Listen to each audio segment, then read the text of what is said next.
I've made another mini album using the Stamperia Candy Christmas paper collection, and I'm going to show you what it looks like. Hi everyone, this is Debbie from Project 39 Mini Albums, and welcome back to my channel. I already have done a mini album, actually I've done a couple, using Stamperia's papers. That was what I was working on smashing for the month of December. They're both 8 by 8 pads, and I've made some really small albums. I mean, really small. I have already shown in another video this album and a tutorial on how I made it. And so I'm going to show you another one that's decorated, and except for that's the cover, and you can tell I've cut apart the cover. I cut apart a bunch of the pages in the back cover, and then I just have these little cut aparts. I mean, besides that and teeny scraps, that's all I have left. So let me show you what I made. So I made another small mini album. The other one was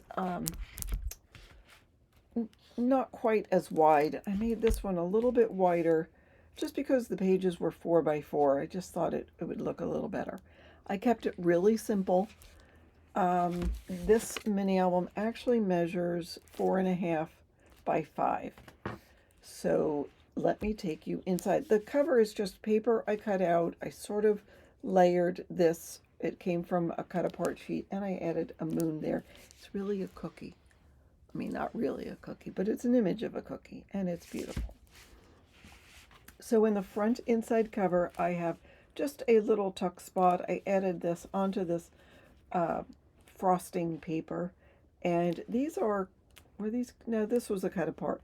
This is, I think they called them postcards. Stamperia calls them postcards. Some I put blank paper on the back so you can journal or add a photo to, but aren't the images just gorgeous?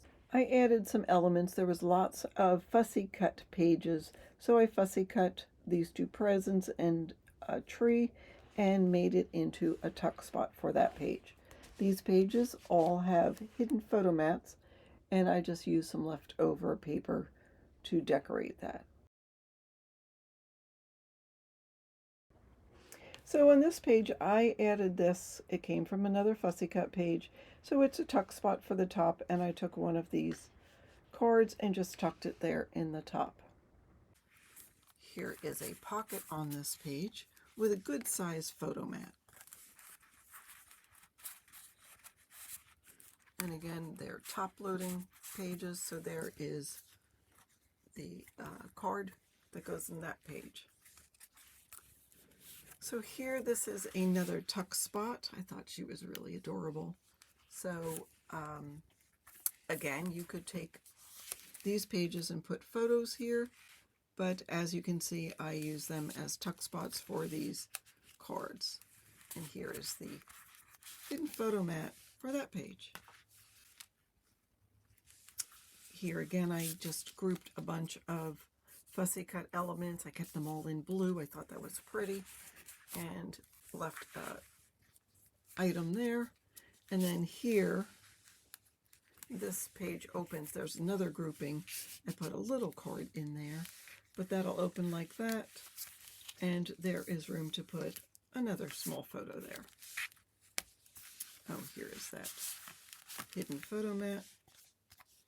Now over here, I just put a cute little gingerbread house in the corner with one of the tags that came from the collection. And I have this card right here, but again, you can add photos to there. Love this waffle print.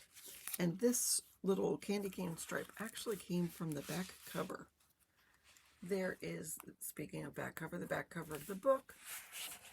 And there we go. So again, there was another mini album I made using the same tutorial. It was a quick and easy project, so if you want to go check that out, just a quick, easy project which worked really well for 8 by 8 paper collections. That's what I wanted to show you today. Don't forget to hit the bell for notification. Hit that like button. That really helps me out. Thanks so much, and have a fabulous day.